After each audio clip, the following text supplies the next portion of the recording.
சுமைகள் இல்லாத மனிதனோ மனுஷியோ இருக்காங்களா? சன்னியாசியா இருந்தாலும் சொல்ல முடியாது, சம்சாரியா இருந்தாலும் சொல்ல முடியும். அனைவருக்குமே சுமைகள் இருக்கின்றன. ஒரு நல்ல கிறிஸ்துவர் பல மணி நேரம் கோயில்ல ஜெபம் செய்வார். அவர் பேரு அந்தோணிசாமி. ஒரு நாள் இயேசு கிறிஸ்து தோன்றார். அந்தோணிசாமி எப்படி இருக்கிற அப்படின்னு கேட்கிறார். அந்தோணிசாமி சொல்றாரு, எங்க எப்படி இருக்குது, வாழ்க்கையில நொந்துட்டு இருக்கிறேன் அப்படின்னு சொல்ற.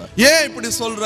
கடவுளே உனக்கு தெரியாதா, நான் எவ்வளவு கஷ்டப்பட்டுக்கிட்டு இருக்கிறேன், என் குடும்பத்துல எவ்வளவு பண பிரச்சனை இருக்கு, என்னுடைய பிள்ளைகளுடைய வாழ்க்கையில எவ்வளவு பிரச்சனைகள் இருக்கு, இதை எல்லாத்தையும் நீ சரி செய்வான்ட்டு தானே டெய்லி நான் இந்த இடத்துல ஜெபம் செஞ்சிட்டு இருக்கிறேன் அப்படின்ட்டு அந்தோணிசாமி சொல்றாரு. அப்போ கடவுள் சொல்றாரு, அந்தோணிசாமி எல்லாருக்கும் கஷ்டங்கள் இருக்கு, எல்லாரும் அவங்க கஷ்டங்களை தோல்ல போட்டுக்கிட்டு வாழ்க்கையில போயின்னு இருக்கிறாங்க அப்படின்ன உடனே அந்தோணிசாமி கோபம் வந்துச்சு.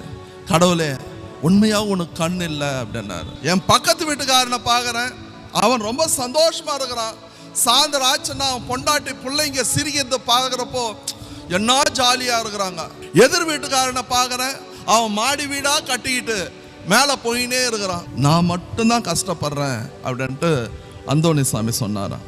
அப்போ இயேசு கிறிஸ்து சொன்னாரா, நீ ஊர்ல போய் சொல்லு, அடுத்த ஞாயிற்றுக்கிழமை இயேசு கிறிஸ்து பூச சமயத்துல இறங்கி வர போறாரு, கிராமத்துல இருக்கிற எல்லா குடும்பத்துல இருக்கிற கஷ்டங்களை எல்லாம் வாங்கி போறாரு, அவங்களுடைய கஷ்டங்களை மூட்டை கட்டிட்டு வாங்க அப்படின்னு சொல்லு.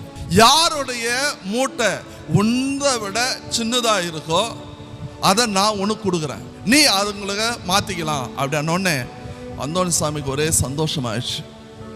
உடனே ஊருக்குள்ள போனார், போய் சொன்னார். ஞாயிற்றுக்கிழமை உடனே எல்லாரும் அவங்களுடைய கஷ்டங்களை மூட்டை கட்டிட்டு வர ஆரம்பிச்சாங்க. எல்லாரும் பெருசு பெருசா எடுத்து வர்றாங்க, பெரிய பெரிய மூட்டைகளா தூக்கிட்டு வர்றாங்க. அதுக்கப்புறம் ஒத்தன் கையாட்டிட்டு வந்தான். ரொம்ப சந்தோஷம்டா அப்படின்னு நினைச்சார். ஏண்டா உனக்கு எந்த கஷ்டமும் இல்லையா? அட நீ வேற, எத்துன்னு வர முடியாம பின்னால டிராக்டர்ல வந்துன்னு இருக்க அப்படின்னா.